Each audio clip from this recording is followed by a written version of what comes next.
Bapak, Ibu, dan saudara-saudari terkasih. Salam sejahtera, salam damai beserta Yesus Kristus. Marilah kita membaca, mendengarkan, dan merenungkan sejenak firman Allah. Bacaan pertama. Allah telah menyediakan sesuatu yang lebih baik bagi kita. Pembacaan dari surat kepada orang Ibrani.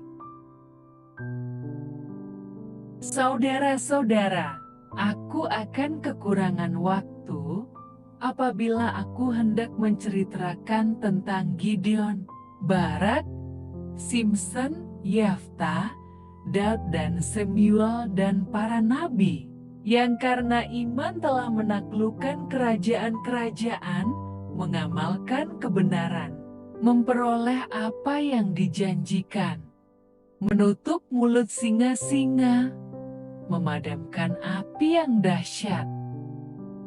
Mereka telah luput dari mata pedang, telah beroleh kekuatan dalam kelemahan, telah menjadi kuat dalam peperangan, dan telah memukul mundur pasukan-pasukan tentara asing. Ibu-ibu telah menerima kembali orang-orangnya yang telah mati, sebab dibangkitkan. Tetapi, orang-orang lain membiarkan dirinya disiksa dan tidak mau menerima pembebasan, supaya mereka beroleh kebangkitan yang lebih baik. Ada pula yang diejek dan didera, bahkan yang dibelenggu dan dipenjarakan. Mereka dilempari, digergaji, dibunuh dengan pedang. Mereka mengembara dengan berpakaian kulit domba dan kulit kambing, sambil menderita kekurangan, kesesakan dan siksaan. Dunia ini tidak layak bagi mereka. Mereka mengembara di padang gurun dan di pegunungan, dalam gua-gua dan celah-celah gunung, dan mereka semua tidak memperoleh apa yang dijanjikan itu, sekalipun iman mereka telah memberikan kepada mereka suatu kesaksian yang baik. Sebab Allah telah menyediakan sesuatu yang lebih baik bagi kita. Tanpa kita, mereka tidak dapat sampai kepada kesempurnaan. Demikianlah sabda Tuhan. Mazmur tanggapan. Kuatkanlah dan teguhkanlah hatimu kalian semua yang berharap kepada Tuhan. Alangkah limpahnya kebaikanmu yang telah kau lakukan di hadapan manusia, bagi orang yang berlindung padamu. Engkau menyembunyikan mereka dalam naungan wajahmu terhadap persekongkolan orang-orang. Engkau melindungi mereka dalam pondok terhadap perbantahan lidah. Terpujilah Tuhan, sebab kasih setianya ditunjukkannya kepadaku, dengan ajaib pada waktu kesesakan. Dalam kebingunganku aku menuangka, aku telah terbuang dari hadapan matamu. Tetapi, ternyata engkau mendengarkan suara permohonanku, ketika aku berteriak kepadamu minta tolong. Kasihilah Tuhan, hai semua orang yang dikasihinya.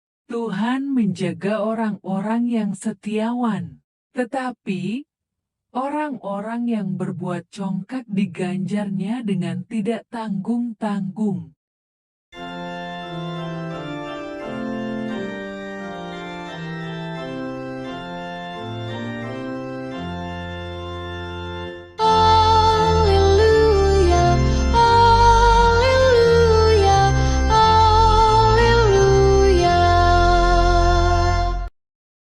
Seorang nabi besar telah muncul di tengah kita dan Allah mengunjungi umatnya.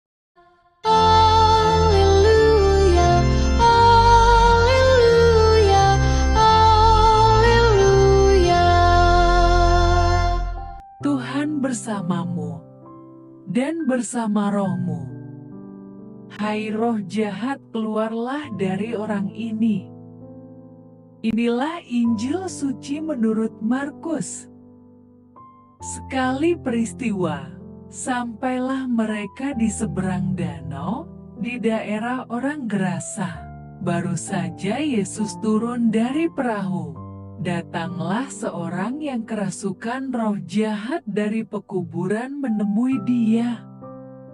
Orang itu diam di sana dan tidak ada seorang pun lagi yang sanggup mengikatnya, sekalipun dengan rantai, karena sudah sering ia dibelenggu dan dirantai. Tetapi rantainya diputuskannya dan belenggunya dimusnahkannya, sehingga tidak ada seorang pun yang cukup kuat untuk menjinakkannya. Siang malam ia berkeliaran di pekuburan dan di bukit-bukit sambil berteriak-teriak dan memukuli dirinya dengan batu. Ketika ia melihat Yesus dari jauh, berlarilah ia mendapatkannya, lalu menyembahnya. Dan dengan keras ia berteriak, "Apa urusanmu dengan aku, hai Yesus, Anak Allah yang Maha Tinggi? Demi Allah, jangan siksa aku." Karena sebelumnya Yesus mengatakan kepadanya, "Hai engkau roh jahat, keluar dari orang ini." Kemudian ia bertanya kepada orang itu, "Siapa namamu?" Jawabnya, "Namaku Legion, karena kami banyak." Ia memohon dengan sangat supaya Yesus jangan mengusir roh-roh itu keluar dari daerah itu. Di sana di lereng bukit sejumlah besar babi sedang mencari makan. Lalu roh-roh itu meminta kepadanya. Katanya, "Suruhlah kami pindah ke dalam babi-babi itu, biarkanlah kami memasukinya." Yesus mengabulkan permintaan mereka. Lalu keluarlah roh-roh jahat itu dan memasuki babi-babi itu. Kawanan babi yang kira-kira 2000 jumlahnya itu terjun dari tepi jurang ke dalam danau dan mati lemas di dalamnya. Maka, larilah penjaga-penjaga babi itu dan menceritakan hal itu di kota dan di kampung-kampung sekitarnya. Lalu keluarlah orang untuk melihat apa yang terjadi. Mereka datang kepada Yesus dan melihat orang yang kerasukan itu duduk, sudah berpakaian dan sudah waras, orang yang tadinya kerasukan Legion itu, maka takutlah mereka. Orang-orang yang telah melihat sendiri hal itu menceritakan kepada mereka tentang apa yang telah terjadi atas orang yang kerasukan setan itu dan tentang babi-babi itu. Lalu mereka mendesak Yesus supaya ia meninggalkan daerah mereka.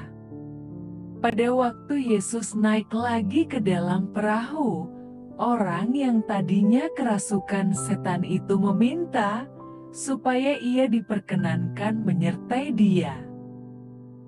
Yesus tidak memperkenankannya, tetapi ia berkata kepada orang itu, "Pulanglah ke rumahmu, kepada orang-orang sekampungmu, dan beritahukanlah kepada mereka segala sesuatu yang telah diperbuat oleh Tuhan atasmu, dan bagaimana ia telah mengasihani engkau." Orang itu pun pergilah dan mulai memberitakan di daerah Dekapolis segala apa yang telah diperbuat Yesus atas dirinya, dan mereka semua menjadi heran. Demikianlah sabda Tuhan. Terpujilah Kristus. Renungan Injil. Bapak, Ibu, dan saudara-saudari terkasih dalam Kristus Yesus, Kegiatan bersaksi dalam pengertian menceritakan secara verbal kuasa Tuhan yang dialami bagi sebagian gereja bukan hal yang biasa dilakukan. Kesaksian sejatinya termasuk salah satu tugas gereja yang mesti dilakukan. Kesaksian sejati adalah kehidupan yang memperlihatkan kuasa Tuhan, sehingga orang lain mengenal keselamatan di dalam Kristus.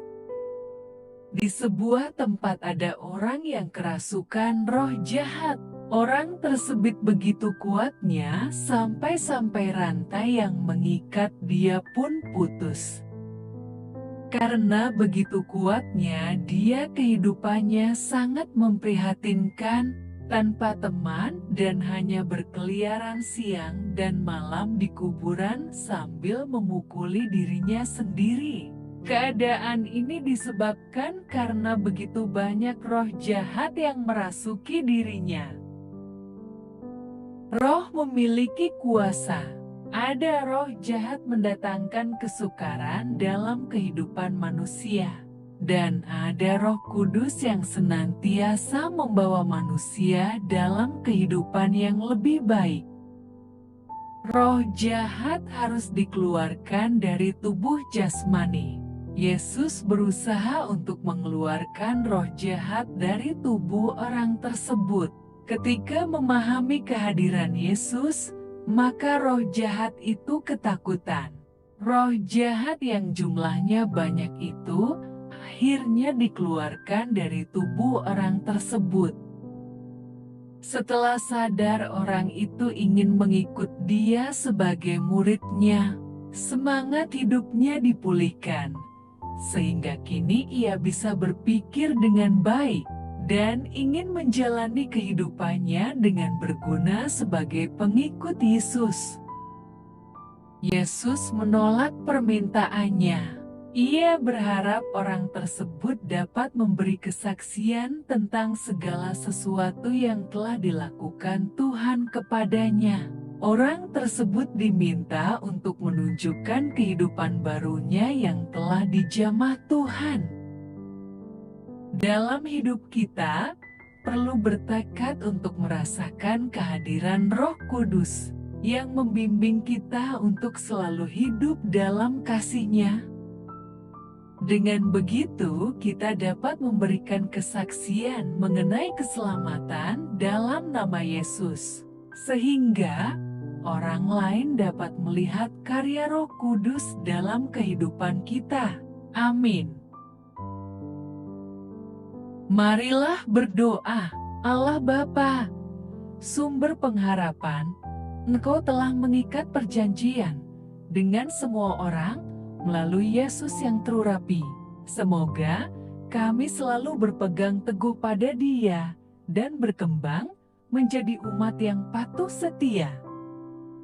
Dengan pengantaraan Yesus Kristus, Putra-Mu, Tuhan kami yang bersama Dikau, dalam persatuan Roh Kudus, hidup dan berkuasa Allah sepanjang segala masa.